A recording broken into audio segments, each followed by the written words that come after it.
Sahabat setia Gowori yang dikasih Tuhan, Shalom. Hari ini adalah Rabu 1 Januari 2025. Happy New Year. Wah, udah tahun 2025. Sahabat setia Gowori sekalian yang dikasih Tuhan, mari kita sambut tahun 2025 ini dengan hidup baru, dengan semangat baru, dengan pengharapan baru dalam Tuhan. Amin. Tahun ini pasti lebih baik, penuh dengan berkat Allah dan berlimpah kemurahan Tuhan. Hari ini kita akan merayakan bersama-sama Hari Perdamaian Sedunia. Semoga damai Kristus senantiasa tinggal dan meraja di tengah kita.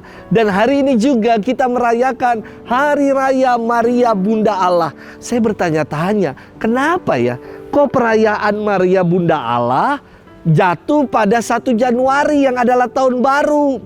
Karena hari ini adalah hari ke-8 setelah Natal, atau disebut oktav Natal. Di hari ini dalam tradisi Yahudi, seorang anak dimateraikan dalam iman dengan disunatkan dan diberi nama. Hari Raya Maria Bunda Allah dimaklumkan di tahun baru hendak memberi penghormatan kepada peran Bunda Maria dalam sejarah keselamatan sebagai Ibu Tuhan. Dogma Maria Bunda Allah merupakan dogma Maria pertama yang diajarkan sejak Konsili Efesus pada tahun 431. Keibuan ilahi atau divine motherhood, dalam istilah Yunani disebut Theotokos, dalam bahasa Latin disebut Mater Dei atau birth giver of God, yang melahirkan Allah. Dogma ini dikeluarkan untuk melawan bid'ah-bid'ah, yakni khususnya bid'ah Nestorian yang mengajarkan dalam diri Yesus ada dua kodrat yang terpisah, yakni Yesus yang insani dan Yesus yang ilahi. Implikasi dari pandangan Nestorian menolak gelar Maria sebagai Bunda Allah dan menyebut Maria hanya sebagai Bunda Kristus atau Christotokos. Bunda Maria diberi gelar Bunda Allah karena Yesus adalah Allah yang menjadi manusia. Ia sungguh Bunda Yesus yang insani sekaligus yang ilahi. Hari ini kita akan bersama-sama bermenung dari Injil Lukas 2 ayat 16 sampai dengan 21. Mari kita siapkan hati kita. Haleluya, haleluya, haleluya.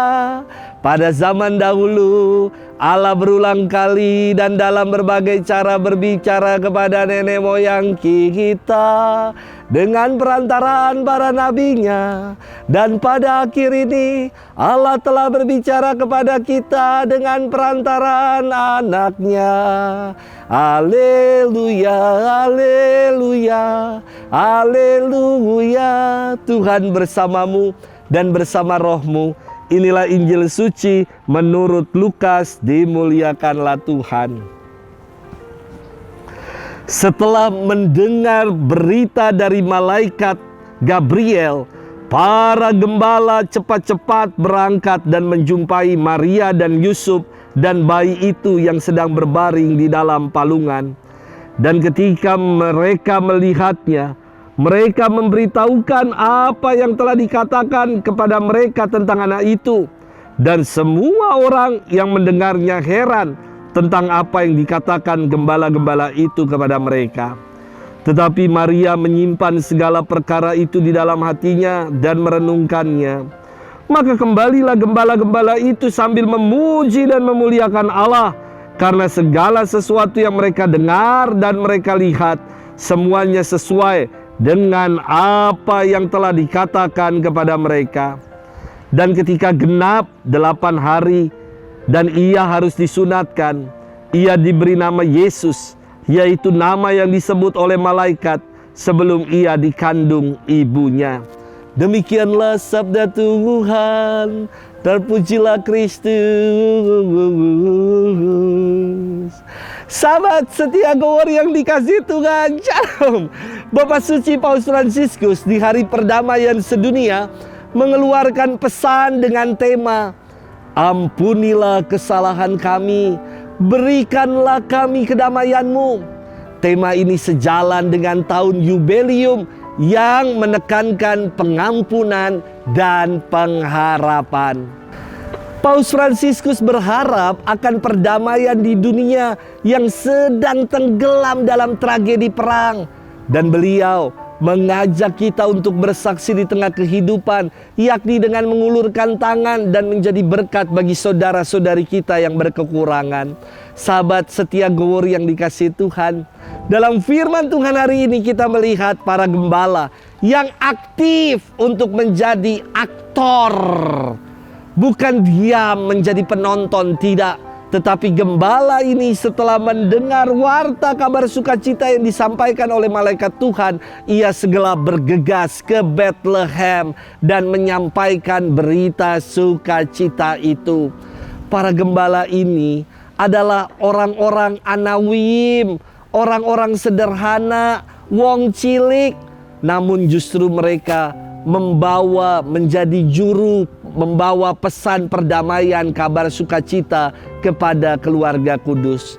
Sahabat setia Gowori yang dikasihi Tuhan, kita pun dipanggil untuk menjadi pembawa-pembawa damai dimanapun kita berada. Janganlah kita sebagai orang beriman, kehadiran kita malah menjadi toksik, kompor beleduk, malah menjadi duri dalam daging di tengah kehidupan bersama. Saatnya untuk berbenah. Mumpung ini baru di awal tahun, mari kita menjadi pribadi yang selalu membawa suasana ayem, suasana damai, suasana tentrem di tengah kehidupan. Sudahkah kita menjadi pribadi yang demikian? Selamat bermenung. Tuhan memberkati kita selalu dalam nama Bapa, Putra, dan Roh Kudus. Amin.